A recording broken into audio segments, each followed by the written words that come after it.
Hello and welcome to episode 289 of the Clean Energy Show. Coming to you from Lake Louise in the Rocky Mountains of Canada, I'm Brian Stockton. And I'm James Whittingham, coming to you from the normal place. This week, the ludicrous number of fossil fuel lobbyists at COP30 in Brazil kind of got their way. The big oil Death Star will now destroy the planet in 3, 2, 1. Commence primary ignition.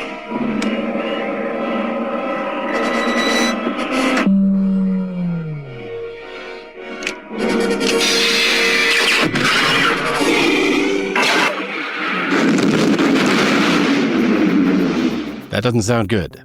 The state of Arkansas has turned on its very first utility-scale wind farm. The catch? All the power will go to Microsoft. Turns out Bill Gates needs a ton of energy to keep his elaborate mind control project running. Iran's leader threatened to evacuate the capital city of Tehran and move it somewhere else. It's home to 7 million people, all due to water shortages primarily caused by climate change. But when he heard the people of Tehran would be roaming the desert for generations, causing a New Testament to be written for the Bible, he backed down to work on Plan B. Insurance companies have figured out how to adapt to climate change. They're hiring risk assessors whose specialty is climate risk. It's a win-win for the insurance companies who make money on consulting fees and the insured who are more prepared for disaster. Did I say win-win? I meant win-win-lose. In this scenario, the only loser is the planet Earth. All that and much more on this edition of the Clean Energy Show. And Brian, you're coming to us from the Rocky Mountains in Alberta, Canada, the province next door to us, almost on the border of British Columbia. You're almost 2 provinces away, but it's a multi-province show, not an international show like we've done in the past. But well, I'm in Lake Louise, and it is driving distance from our home. It's about a 9-hour drive, so I've never been here before, always wanted to go. And, if it's only a 9-hour drive, why not? Well, I mean, the only reason why not might be snow, because this time of year, of course, it can snow in the mountains. But, all the forecasts, all the weather looked perfectly great. But it was just the last 20 minutes getting into Lake Louise, unfortunately. The snow finally came. There had been no snow here until about 2 days ago. And it finally came. So a minor blizzard on the way in for the last 20 minutes. It's a pretty major highway, though. It's not a windy goat road or something like that. It's a double-lane highway from the Trans-Canada number 1, the big one that goes east to west. I can't believe you've never been there before. That doesn't check out. How is it possible any Canadian has never been there? Well, I have a vague memory. I might have spent 10 minutes here back in the 80s. I can't quite remember. I'd have to look at my old... It seems to me... I think I was here in the 60s once. I'm not sure. I think maybe I drove in, took a picture, and then left once in the 80s. I'd have to consult my old photographs and see if I could find one. And if you're watching me on video, we do have a little bit of the mountains in the background there. It's quite spectacular here. Yeah, and the view of Lake Louise from one vantage point, the mountains in the background, the lake in the foreground is one of our foremost postcards for Canada. Yeah, and a very beautiful sight. Is the lake frozen or is it? It's watery? Half frozen. There's there's a water patch in the middle. It's more frozen than I thought it would be, but yeah, we're staying at the Chateau Lake Louise, which is really the only hotel here that looks over the lake, and half the rooms look over the lake, and it's really, really spectacular. I was there a few years ago, and I think my wife and one of my kids, or both my kids, went canoeing. They rented a canoe, and we sort of hiked to meet them, but after that, a thunderstorm came in, and there's no warning for a thunderstorm in the prairies here where we live normally. Yeah. You can see it coming for days. Like it's just, as soon as it develops, you can see it forever because it's flat. But in the mountains, they just sneak up on you. And it was, all the rescuers were out in the water because all these people had rented kayaks and canoes and various things. And people were blown into shores places and they didn't want to go. And it was horrible. It was actually quite remarkable. And of course, the thunder in the mountains just amplifies everything. But it's very beautiful there in the wintertime. It's kind of risky to go at this time of year because anything can happen in the mountains in November, late November especially. But we kind of timed it just right because the hotel actually doesn't seem that busy. So there isn't a ton of people here. There's no skiing. And we timed it just for the arrival of the snow. So there's probably skiers just started skiing perhaps. But really the impetus for the trip There's a Canadian comedian named Ivan Decker who I really like a lot. I've been following him for a long time. And I happened to notice he was doing a show in Lethbridge, Alberta, which is on the way here to Lake Louise. So yeah, we spent one night in Lethbridge. We saw Ivan Decker. Where did you stay in Lethbridge? There's a Wyndham. What is it called? Wingate by Wyndham. And they have 2 electric car chargers there. So that's the place to stay in Lethbridge. And you have to tell them to turn on the chargers. They keep them turned off until you go to the front desk and tell them to turn it on.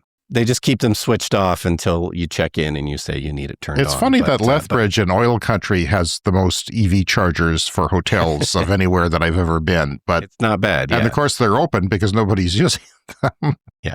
And here at the Chateau Lake Louise, they have 3 level 2 chargers, so the car will be nice and charged up. The weather looks fine for when we leave on Wednesday. And they've had time to clear the highway. So it all looks good. But yeah, the other thing I wanted to mention is we drove here with full self-driving in the Tesla, and we were driving down a highway in Alberta, and there was a tumbleweed rolling across the highway. Is that right? Which is a thing we have around here sometimes. And it was a really big one, like a very large tumbleweed. You should have tapped the brakes twice and recorded it on your Tesla. There's a way, you can do that, press a button or something. But anyway, it was just starting to come across the highway, and I thought, I'm going to have to take over from the full self-driving to avoid this tumbleweed. Like, it wouldn't be the worst thing to hit it, but just as I had that thought, before I could finish the thought, the car changed lanes and swerved a little bit and avoided the tumbleweed. Wow, that's good, I guess. Mm-hmm. See, I'm very curious, having hit wildlife once in my life, a deer in Wyoming, that I'm all for technology preventing something like that from happening, because it can happen so fast. Yes. That I'm hoping that AI in cars can sort of detect wildlife on the side of the road before they jump in front of you and, avoid that sort of thing. Because it's a lot of people, a lot of insurance claims for that around, I'm sure, Wyoming, where all the deer were congregating in the world that year. Yeah. And here. No, it's really bad. On that last sort of stretch into Lake Louise, though, they've done a good job. They've put up wildlife fences along the highway, and then they have those wildlife crossing bridges that go across the highway. So yes, it's a national park, Banff National Park. So they're protecting the wildlife there. Yeah. But the idea is that the car should be able to theoretically react faster than a human. I mean, if the deer was running at full speed onto the highway, maybe there wouldn't be time. But I was, like I say, just about to finich my thought of, maybe I should take over. And the car just did it before I could finish the thought. You didn't try it in the blizzard, eh? You didn't go that route? No, I switched to manual once it got blizzardy, just to be safe. Oh, that's good. Well, if you subscribe on our Patreon and are a paying member, you get a Discord membership with our Discord server, which my daughter runs, and she complains about unpaid child labor. But today she turned 18, so it's not child labor; it's adult labor, which sounds a lot better. Unpaid adult labor. So that sounds a lot better. I think that's a better branding. I'm just not on there, and I've got other things going on with my health that I have to work on, spend time on every week. But she said there was a comment from Landon, who's one of our supporters, who said, "Hey, check out the refinery. It's got all 3 of their stacks have giant flames in them." And this was a couple nights ago. So I thanked him, had her thank him, and I checked the air quality monitors. I did see a spike in PM 2.5 particulate matter. But the wind, fortunately, was blowing the other way, because you never know when they're having a so-called, unexplained, unintended dump of, materials into the atmosphere, which they do more than anybody else, at least historically they have, according to the book. I don't know. It just seemed like a lot of bad things drifting over the city, and I'm getting a lot of VOCs in the yard here. When I go to bed, even though it's cold, it's below freezing, a little bit below freezing, it's going to be a lot below freezing soon, I'm having my window fan on, because I think my router, my daughter's up in the middle of the night, gaming or something, and the router is going strong, and it's like a little furnace, that thing. And so I don't know what's going on. Maybe I'm a furnace, and maybe my foam mattress is hot. I don't know. But anyway, so often I'm going to bed now, and my fan turned on, venting a little bit in the window, and then I get up in the middle of the night, and it's off, because I have it set up to turn off if the VOCs rise, even a little bit, just to protect me, because even a little bit of VOC is working extremely well, that system. Like, even now, And yeah, I'm just amazed at how many VOCs there are in my yard from time to time. Like you can see, it's all different times of day. It's no match for any particular time. It's just a wind pattern. And I'm also surprised that a lot of it seems to be coming from the steel mill, which is in a different direction than the oil refinery. Brian, yesterday, my headlight went out of my 2013 Nissan Leaf, and they are a halogen headlight because it's the base model. But I think that's a good thing because it only cost me $15. Wow. I remember when I used to have really old cars and you'd go to Walmart and you'd spend $20 on a big glass heavy light and you'd have to aim it and install it properly. This is the easiest headlight change I've ever had. And in modern cars, that's not always the case. Oh, yeah. Like it was easily accessible. There was this plastic thing that you turn, like I watched a YouTube video, of course. You just untwist the plastic thing, which is kind of like a covering, a weather seal. And you pull out, you twist the light bulb and it pops out and it's on a cable. You just unplug the cable easily and stick another bulb in without touching it because it's halogen. You don't want your fingerprints on it. And boom, I was ready to go again because my daughter, she comes home, takes the car some of the days to high school. And it's so dark in where we are in Canada at this time of year that, especially on a cloudy, stormy, ugly day, that you need your headlights at like 4:30 in the afternoon. So I'm very glad that she can make it home safely with that. But I'm just really impressed. And I know it's not always the case. Like I think in my Bolt, it's like $1,400 if a headlight goes out because it's, you got to replace a big chunk of something that's LED. So I don't know if this headlight lasted the whole car because I didn't have it the first 5 years, but I've had it the last 7 or 8 years and it's worked. So that's cool. You're supposed to do both of them at the same time because they dim over time, but I don't care. Yeah. As long as it's working. I did get 2 because I bought them from Walmart because I didn't want to go into the store and look for them. I'm surprised Walmart had them. Like Walmart doesn't have car stuff anymore. Like it must be a common bulb, but I'm really happy that that worked out. Yeah, I've definitely heard stories about massively expensive headlights sometimes. All right, our first story from Electrek. This is not a particularly big wind farm, but I thought there was a lot of good sort of discussion points in this article. It's the first utility-scale wind farm in Arkansas, so that's good news, right? They've never had one before. Yeah. It's only 135 megawatts, which is not super large or anything.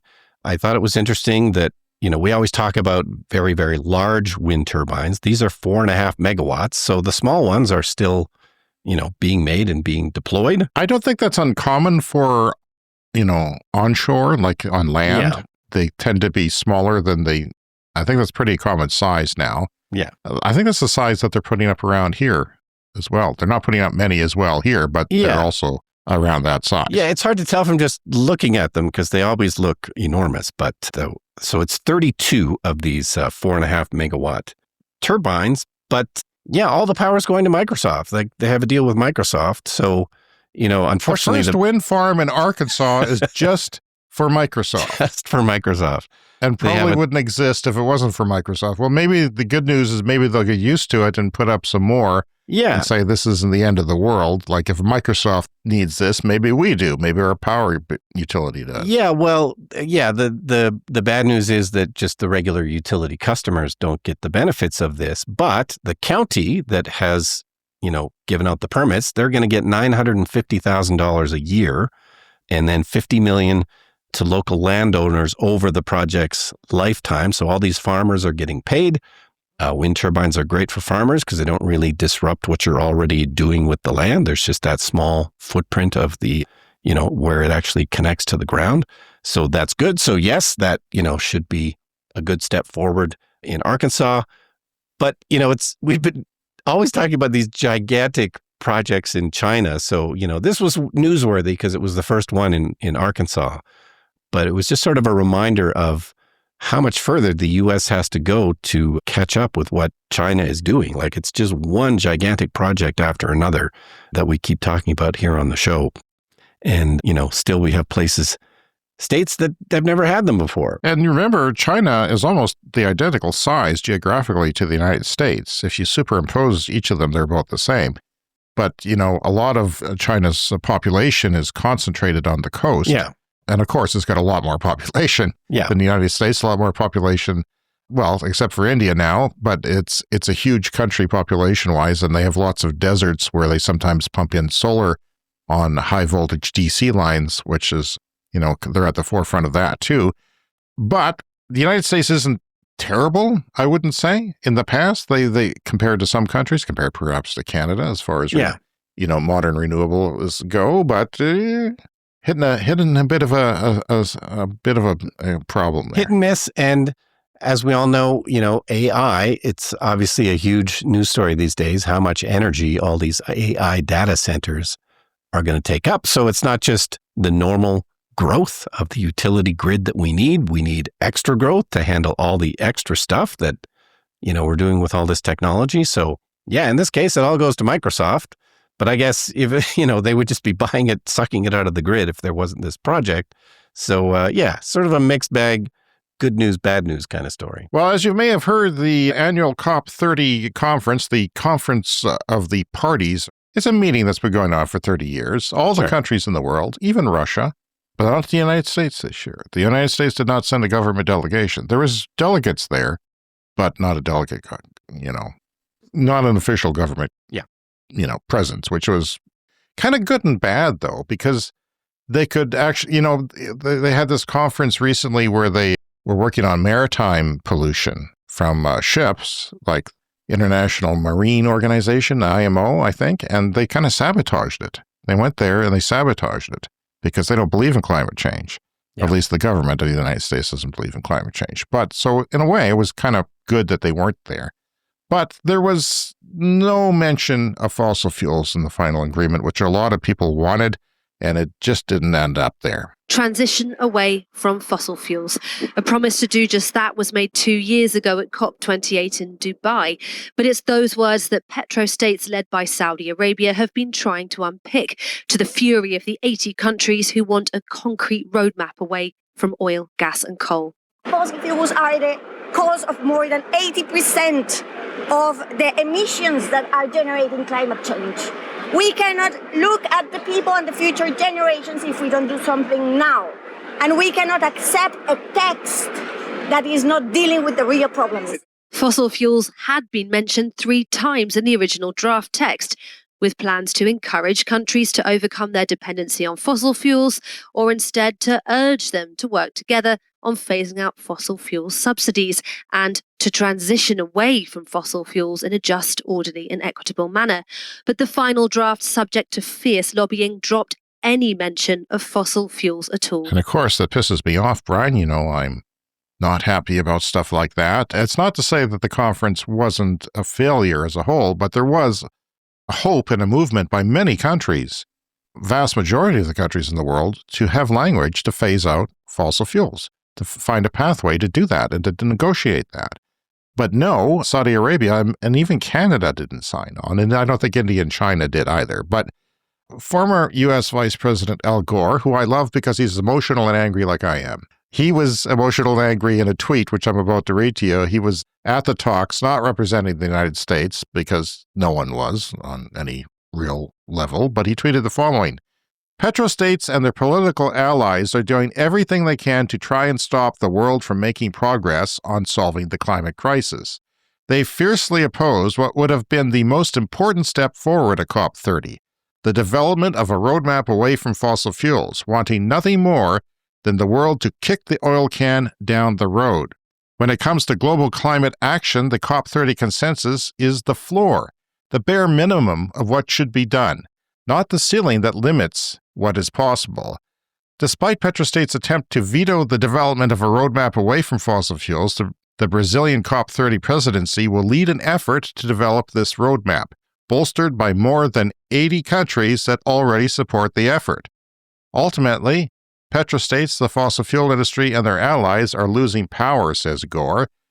Just as we have passed peak Trump, he says, I believe we have also passed peak Petrostate.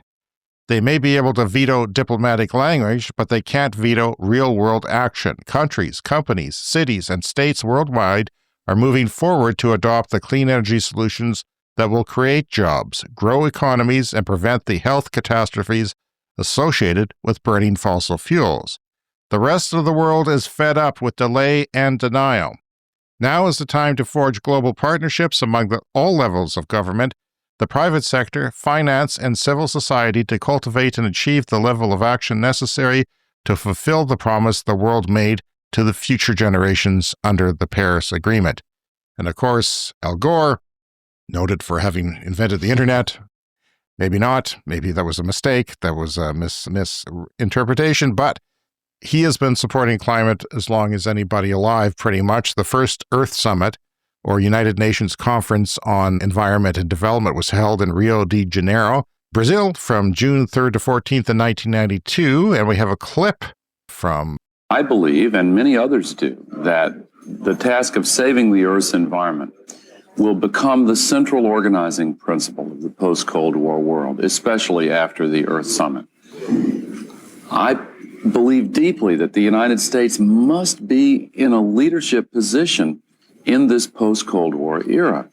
And all of this mishandling of our country's relationship to the rest of the world here at the Earth Summit by the White House with its divisions, all of that has hurt our country's ability to be a leader on these important issues. And we should be. We have the record as a country to do it if we just stop backtracking on environmental protection. He was imploring them back then to become a leader, and they did not really become a leader. China did. And China is now, the people who put out solar panels for the world, mostly, although we'll talk about something in the United States later in the show. Wind turbines are largely manufactured there. Electric cars, and way more than anywhere else, are being manufactured in China, and they're doing a better job of it there, too. So he saw what was coming. But Brian, these conferences are always a compromise because every country, even Russia, has to agree to something. Like it's a low common denominator of what's going to be acceptable to people sign on to, because everyone. I'm not sure that that's always the best. So I'm kind of curious about this group of 24 countries that has agreed to work together outside the UN climate process to phase out oil, gas, and coal. I'm disappointed that it's only 24 countries. Maybe it'll grow, but it was kind of a last-second thing. And as part of this effort, Colombia and the Netherlands will host the first international conference on fossil fuel phase-out in April of 2026, an initiative that Brazil will also supported during the closing session. So maybe this will gain steam and become a thing. And I doubt that Canada's going to sign on as a petrostate. I doubt the United States will even acknowledge this existence other than to poo-poo it. Yeah, progress is always slow when you have to get thousands of people to agree to something. All right, a story from Bloomberg. Companies are paying insurance companies for more than just their premiums. They're always also paying for risk consulting ahead of disasters. So we've talked a lot about the insurance industry because, there's going to be problems as these climate disasters seem to get bigger and bigger. How are insurance companies going to remain viable? How are consumers going to be able to afford insurance because the premiums are definitely going up? But what are they doing? Insurance companies are hiring risk assessors whose specialty is climate risk. And the example from the article was talking about a warehouse, and the risk assessor went up on the roof, and there were sort of several things that the risk assessor was able to point out. There were solar panels that weren't quite secured enough in terms of high winds. There was tiny little holes in the roof that, probably from hail, so possible water could get in there. And then there was a damp corner of this roof where, moss was starting to grow. It was water that was not, draining properly. So what's the answer? Well, you got to clean all that stuff up. You've got to keep, your buildings and properties maintained. And, it's not something that maybe people worried about enough in the past.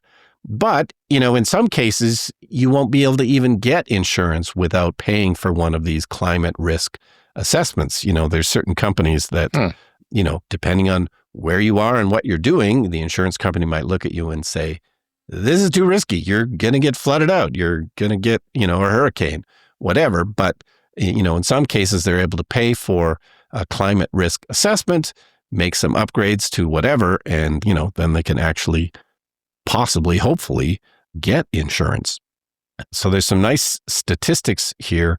Over the next 25 years, the world's 1,200 largest publicly traded companies will face an annual bill of $1.2 trillion for climate impacts on infrastructure unless they take significant steps to protect those assets. That's according to S&P Global, who has done these surveys.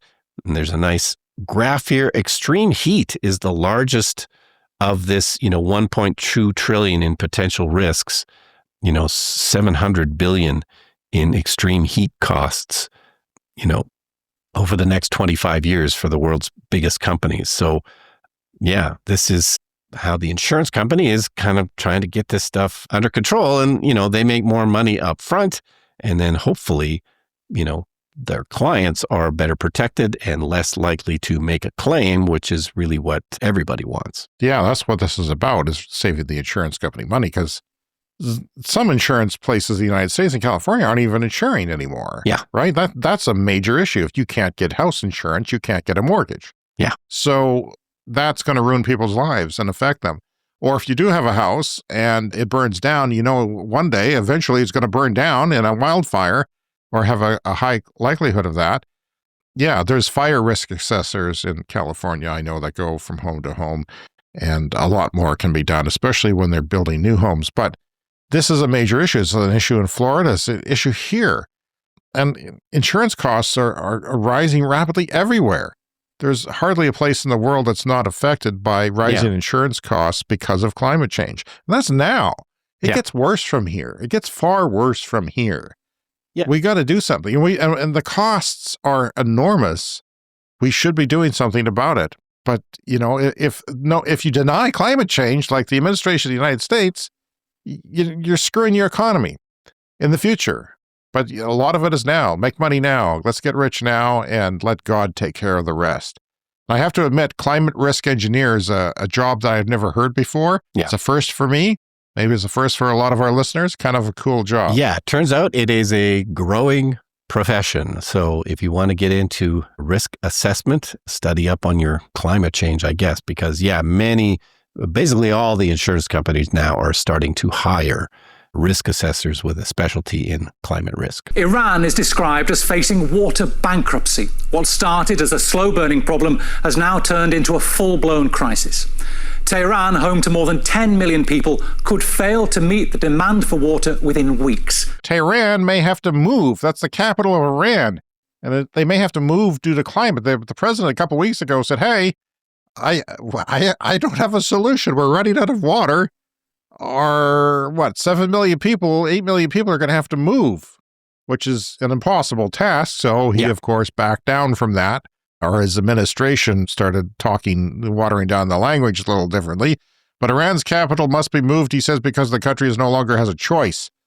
And he said on Thursday, he warned that severe ecological strain has made Tehran impossible to sustain. It's sinking, Brian. They've used up all the groundwater below. This is a problem in California, not necessarily in the major cities, but in the country.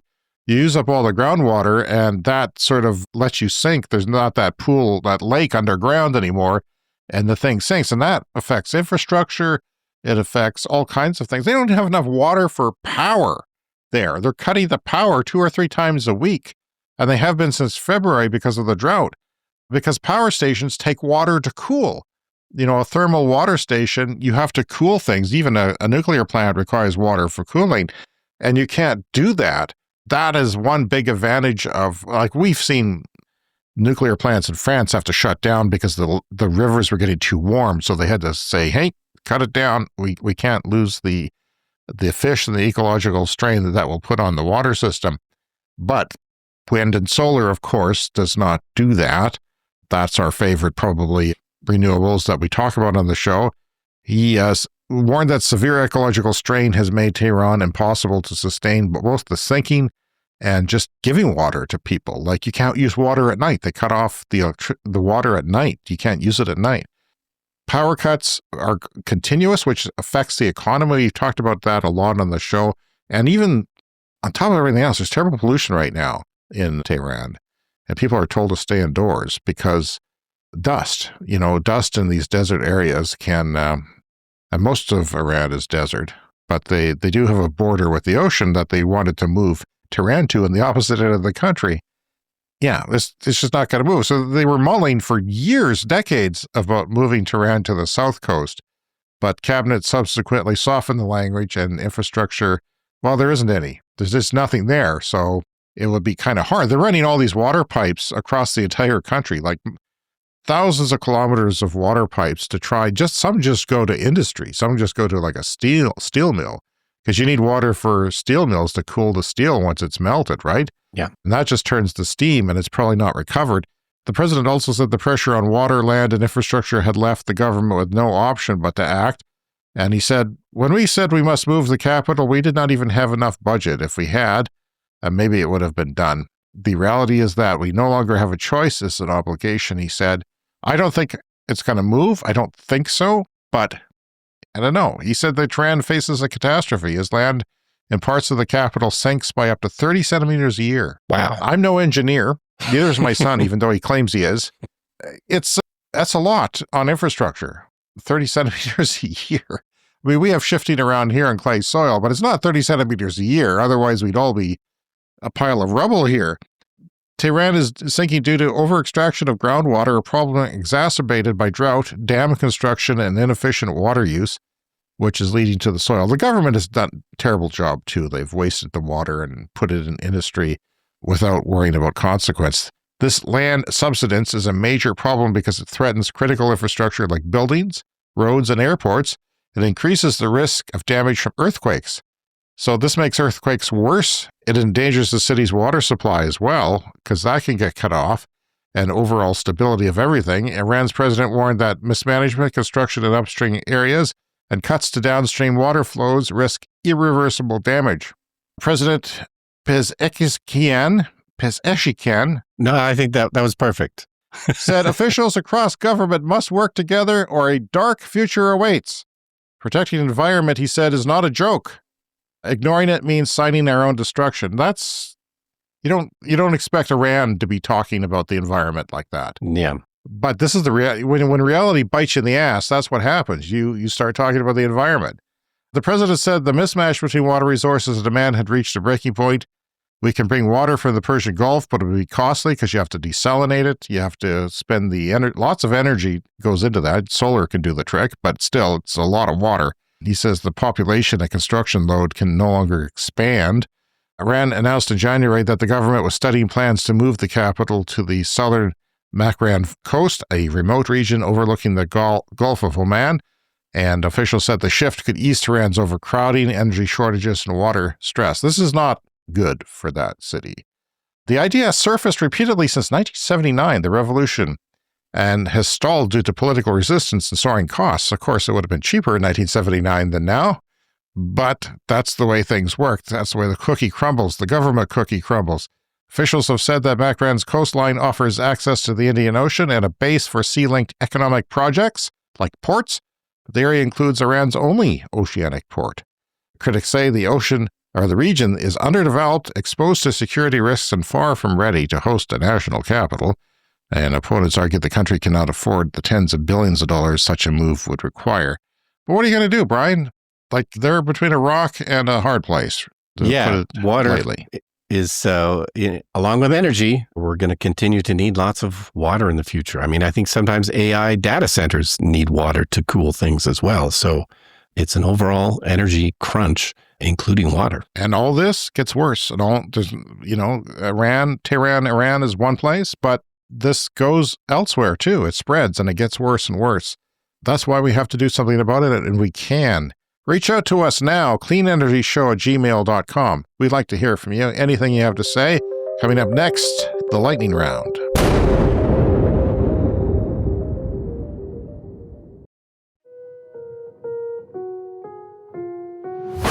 Time for the lightning round. The lightning round is a fast-paced look at the latest headlines in climate, clean energy, and transportation. Electric heavy trucks are taking off in China, where owners can save an estimated 10 to 26% over the vehicle lifetime compared to combustion vehicles. This is causing China's diesel demand to fall. It's down 11% year on year. Clean energy investor Craig Lawrence said he was offered a high-quality 385-watt all-black solar panel, shipment of them from Chinese top brands, for 13 cents per watt, which is not unusual. That's how much it costs.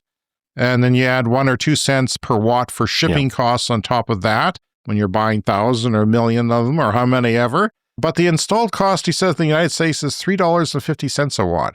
So you're looking at 13 cents a watt for the panel, say 15 cents with shipping, and that turns into $3.50 a watt once it's installed. That has to change. There's a lot of soft costs and problems with getting solar installed in the United States and here in Canada as well. Opposition to U.S. data centers is accelerating in Q2 2025 alone. An estimated $98 billion in projects were blocked or delayed. That is a lot of money in projects because people were opposing them. Yeah, people are very worried about these AI data centers because they take so much power. And, we all want that power, including Bill Gates, apparently. I guess he's not really involved with Microsoft anymore. Bill Gates, I don't think he's very smart, Brian. He's one of these geniuses who does one thing well, right. Gets it off the ground, makes his billions, but he doesn't know how to tie a shoe properly. He just doesn't know everything. When he goes outside of his lane, he looks like a fool. That's because he's been saying, let's talk about, mitigating climate change risk instead of fighting it. Well, he's the guy who said you couldn't electrify trucks. Well, I just had that story in China. That proves you wrong, Bill. First Solar just opened a $1.1 billion integrated PV solar manufacturing plant in Louisiana capable of producing 3.5 gigawatts of panels each year, which is significant, but not China level. The plant will employ more than 700 people if Stephen Miller doesn't shut it down. That's from Electrek. Oh, it's time for CS Fast Facts. City Bike, the bike share rental system in New York City that is a critical option in transit deserts, where the transit system sort of leaves you high and dry, has an annual ridership twice that of the Staten Island Ferry. Wow. And not the one that Pete Davidson and the other guy for Saturday Night Live bought to turn into a nightclub. 1,600 oil lobbyists were at COP30. 1,600, Brian. That's 1,600. Yeah. Where do they put these MFs? Where do they put them? Well, a lot of people stayed on cruise ships. They docked cruise ships there. But, the oil people probably have their own super yachts offshore parked. So far this year, China has added the following in energy. 252 gigawatts of solar, 70 gigawatts of wind, just 1 gigawatt of nuclear so far, 8 gigawatts of hydro, they're still adding hydro in China, and 65 gigawatts of thermal, such as natural gas and coal. So they're adding everything. But leading the way is solar, and they will start to reduce the thermal soon. As far as additions go, Volkswagen can now build EVs in China, and it claims, and I don't know if I believe this, that it can cut costs by up to 50%. Because I've seen auto analysts who know what they're talking about, go to China and say they could do it for 20% less. Yeah. Which is significant, but 50% less?